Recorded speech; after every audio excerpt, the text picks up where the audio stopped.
పూర్వం బ్రహ్మగిరి రాజ్యాన్ని ధర్మవర్మ అనే రాజు పరిపాలించేవాడు. ఆ రాజు చాలా ధర్మంగా ఉండేవాడు. ప్రజలను కన్నబిడ్డల్లాగా చూసుకునేవాడు. కానీ ఒక ఏడాది రాజుకు ఒక చిక్కుముడి వచ్చి పడింది. అదేంటంటే రాజ్యంలో రోజు దొంగతనాలు జరుగుతున్నాయి. ఎంత ప్రయత్నించినా రక్షక భటులు దొంగను పట్టుకోలేకపోతున్నారు. రాజు మారువేషంలో తిరిగినా ఫలితం దక్కలేదు. ఇక రాజుకు దొంగల గురించి ఏం చేయాలో తోచక దిగులు పట్టుకుంది. ఆ దొంగతనాలు చేస్తుంది ఎవరో కాదు, వీరన్న అనే పేరు మోసిన దొంగ. అతను చోర విద్యలో నిపుణుడు. అతనికి ఒకరోజు రాజుగారి కోశాగారాన్ని దొంగలించాలనే ఆశ కలిగింది. వెంటనే అదే రాత్రి రాజుగారి ఉద్యానవనంలోకి ప్రవేశించాడు. ఒక చెట్టు వెనక దాక్కుని సమయం కోసం ఎదురుచూస్తున్నాడు. ఇంతలో ఆ చెట్టుపైన ఉన్న 2 పక్షులు ఒకదానితో మరొకటి మాట్లాడుకుంటున్నాయి. మొదటి పక్షి రెండవ పక్షితో ఇలా అంటుంది, విన్నావా చెలి, ఈ రాజుకి 3 ప్రాణగండాలున్నాయి. పాపం ఇది అతనికి తెలియదు అని అంది. అందుకు రెండవ పక్షి ఆశ్చర్యంగా, అవునా, అవేం గండాలో చెప్పవు అని అంది. విని చెబుతాను. రాజు వేటకు వెళ్ళినప్పుడు మధ్యదారిలో ఇతని ఆహారంలోని మొదటి ముద్దలో పెద్ద ముళ్ళు వచ్చి అది గొంతులో గుచ్చుకుని మరణిస్తాడు. ఇది మొదటి గండం. ఇక రెండవ గండం ఏంటంటే రాజు నిద్రపోయిన తర్వాత ఒక తాచుపాము కరిచి మరణిస్తాడు అనంది. మరి ఈ గండం తప్పితే 3వ గండం ఏమిటి చెప్పవు అని ఆసక్తిగా అడిగింది రెండవ పక్షి. అందుకు మొదటి పక్షి మాట్లాడుతూ, ఒకవేళ ఏ కారణం చేతనైనా ఇది తప్పితే అడవిలోని ఆటవికులకు చిక్కి చెయ్యని నేరానికి శిక్షగా మరణశిక్ష పొందుతాడు అనంది. అప్పుడు రెండవ పక్షి, పాపం రాజుగారికి ఈ సంగతి తెలియదు అంటూ బాధపడింది. చెట్టుపై మాట్లాడుకుంటున్న పక్షుల మాటలు విన్న వీరన్న ఆ మాటలు నిజమా అబద్ధమా అని పరీక్షించాలనుకున్నాడు. వెంటనే దొంగతనం ఆలోచన మానుకుని మారువేషంలో రాజును కలవాలనుకుని ఇంటికి వెళ్ళాడు. వీరన్న మారువేషంలో రాజాస్థానంలోకి ప్రవేశించి రాజుగారికి నమస్కరించాడు. రాజు అతడిని ఏం కావాలి అని ప్రశ్నించాడు. మహారాజా, నేను మీ వీరాభిమానిని. నాదొక చిన్న కోరిక. మీరు వేటాడుతున్నప్పుడు మీ పరాక్రమాన్ని చూడాలని ఉంది అని చెప్పాడు. అందుకు రాజు, దానికేం, కానీ ప్రస్తుతం రాజ్యంలో దొంగల భయాన్ని అరికట్టాల్సిన పని ఉంది. తర్వాతే వేట. అప్పుడు నీకు కబురు చేస్తాలే, నీ చిరునామా ఇచ్చి వెళ్ళు అని మాట ఇచ్చాడు. కొద్ది రోజుల్లోనే దొంగతనాలు ఆగిపోయాయి. వీరన్న ధ్యాసంతా ఆ పక్షుల జోస్యం నిజమవుతుందా లేదా అనే. అందువల్ల దొంగతనాలు మాని రాజుగారు ఎప్పుడు వేటకు వెళ్తారా అని ఎదురుచూస్తూ ఉన్నాడు. ఇలా ఉండగా రాజు వేటకు వెళ్లే సమయం రానే వచ్చింది. అన్నమాట ప్రకారం రాజు వీరన్నను పిలిపించాడు. రాజు పరివారాన్ని వెంటబెట్టుకుని వారం రోజులు వేట నిమిత్తం బయలుదేరాడు. దారిలో చీకటి పడడంతో ఒక ప్రదేశంలో విడిది చేశాడు. వెంటనే అందరికీ వంట ప్రారంభమైంది. రాజుగారి పక్కనే వీరన్న ఉన్నాడు. తన అభిమాని అని రాజు వీరన్నను ఏమీ అనడం లేదు.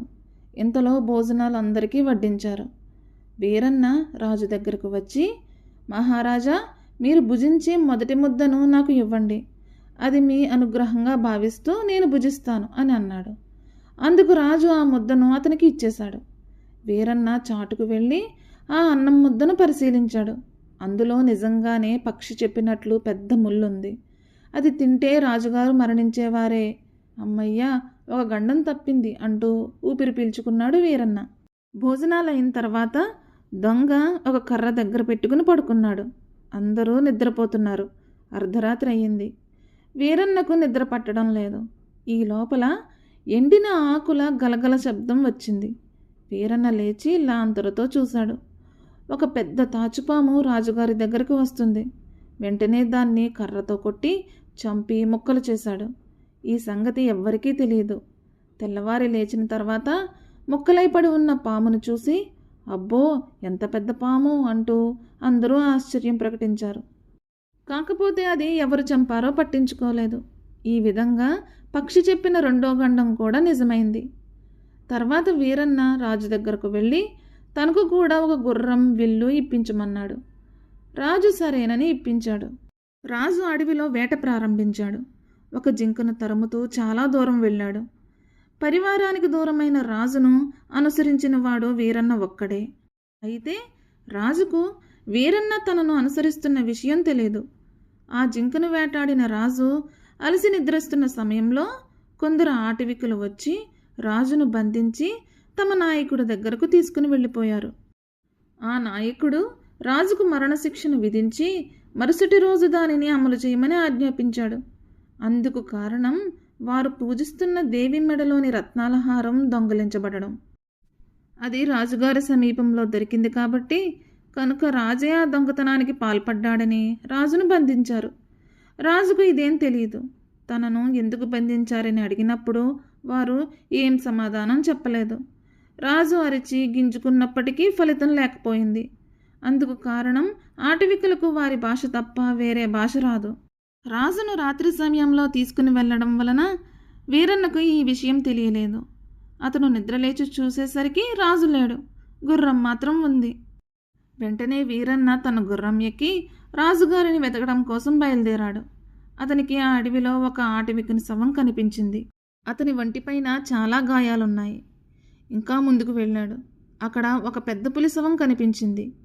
దాని కడుపులో ఒక బాణం దిగబడి ఉంది. అది బాణం దెబ్బతిన్న కోపంలో ఆ ఆటవికును చంపిందని గ్రహించాడు. ఇంకా ముందుకు వెళ్ళేసరికి ఆటవికులు కనిపించారు. వారు రాజును చంపడానికి సిద్ధంగా ఉన్నారు. అప్పుడే అక్కడకు చేరిన వీరన్న వారి దగ్గరకు వెళ్ళి వారి భాషలో తమ రాజును ఎందుకు చంపుతున్నారని ప్రశ్నించాడు. అందుకు వారు తమ దేవి మెడలోనున్న రత్నాల హారాన్ని రాజుగారు దొంగిలించారని చెప్పారు. అప్పుడు వీరన్నకు అసలు సంగతి అర్థమైంది. అతను వెంటనే వారితో, ఆ హారం దొంగిలించింది మీ అనుచరుడే, అతన్ని పెద్ద పులి చంపింది అని చెప్పి ఆ 2 శవాలను చూపించాడు. దాంతో వారు క్షమించమని అడిగి రాజుగారిని విడుదల చేశారు. రాజు ఎంతో సంతోషించి తనను కాపాడిన వీరన్నను కౌగిలించుకుని, అసలు నువ్వెవరు, నా ప్రాణాలు కాపాడాల్సిన అవసరం మీకేమొచ్చింది అని ప్రశ్నించాడు. దానికి వీరన్న తాను ఒక గజ దొంగనని, రాజ్యంలో జరుగుతున్న దొంగతనాలకు తానే బాధ్యుడనని, ఒకరోజు తమ ధనాగారాన్ని దోచుకోవడానికి వచ్చానని, పక్షుల భాష తెలిసిన తనకు మీకు 3 గండాలున్నాయనే విషయం తెలిసి అవి నిజమా కాదా అని పరీక్షించాలని వచ్చాను అని చెప్పాడు. మొదటి గండం ముళ్ళు, 2వ గండం పాము, 3వ గండం మరణశిక్ష గురించి వివరంగా చెప్పిన వీరన్నను చూడగానే రాజు తన ప్రాణాలను కాపాడినందుకు ఆనందంతో కౌగిలించుకుని అతన్ని క్షమించడమే కాకుండా తన రాజ్యానికి తీసుకుని వెళ్ళి అందరి ఎదుట అతనిని సన్మానించి రక్షక భటులకు అధికారిగా నియమించాడు. కొద్ది రోజుల్లోనే మిగతా దొంగలందరినీ పట్టుకున్న వీరన్న రాజుగారికి అత్యంత ప్రీతిపాత్రుడైనాడు.